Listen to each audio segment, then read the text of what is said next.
1 साल बीत चुका था। ढोलकपुर वापस शांत था। गांव के लोग फिर से खुशी से जीने लगे थे।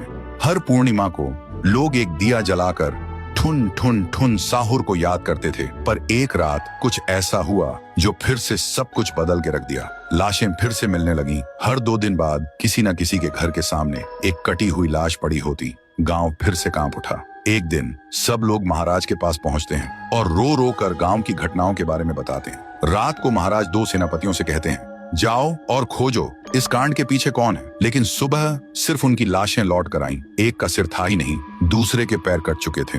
महाराज समझ गए कुछ तो लौट आया है, कुछ जो सिर्फ मौत का खेल खेल रहा है। और फिर कहते हैं, अब इस जंग का सामना मुझे ही करना होगा। उसी रात महाराज चुपके से गांव में आते हैं और एक पेड़ के पीछे खुद को छुपा लेते हैं। और ठीक रात के 2:30 बजे अचानक कहीं से धुआं छा जाता है और उस धुएं के अंदर से एक आवाज आती है,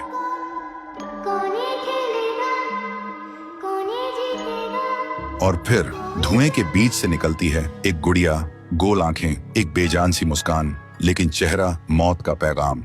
वो गुड़िया एक घर के गेट तक जाती है और बच्चों जैसा एक गाना गाने लगती है। उसके गाने की आवाज सुनकर एक आदमी बाहर आता है और अगले ही पल वो गुड़िया उसका सिर चबा जाती है। वो आदमी तड़प तड़प के वहीं जमीन पर गिर जाता है। महाराज सब कुछ देखते हैं, उनकी आंखें भर जाती हैं। उन्हें समझ आ जाता है इसके सामने जाना मतलब खुद का अंत लिखना है। अगली सुबह गांव के लोग इकट्ठा होते हैं। महाराज कहते हैं, ये पिछले भूत से भी ज्यादा डरावनी है।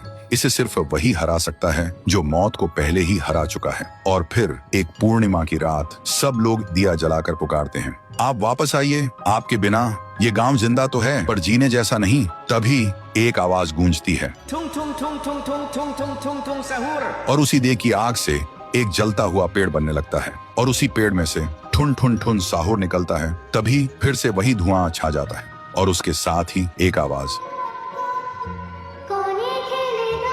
सब लोग घुटनों के बल गिर जाते हैं और कांपती आवाज में बोलते हैं, हमें बचाइए, वो आ गई है। ठुन ठुन ठुन साहुर एक जोरदार जंप करता है और सीधा उस धुएं में घुस जाता है और शुरू होती है एक आखिरी जंग। ठुन ठुन ठुन साहुर और गुड़िया की। जमीन कांपने लगती है, आसमान से बिजली गिरती है और जब धुआं हटता है तो दिखाई देता है गुड़िया बिखर चुकी थी। हाथ अलग, सिर अलग, पैर अलग। और तब से गांव में फिर से एक नई सुबह हुई। महाराज मुस्कुराए, गांव वाले जीने लगे और उस दिन के बाद ठुन ठुन ठुन साहुर सिर्फ एक भूत नहीं रहा, गांव का रक्षक बन गया। लेकिन उसी रात कुछ ऐसा हुआ जो किसी को भी पता नहीं चला। गुड़िया का सिर, हाथ, पैर अपने आप जुड़ने लगे थे और फिर वो वहां से चली गई। तो दोस्तों, अगर आप देखना चाहते हैं पीहू वर्सेस गुड़िया तो इस वीडियो को 1 लाख लाइक्स तक पहुंचा दो।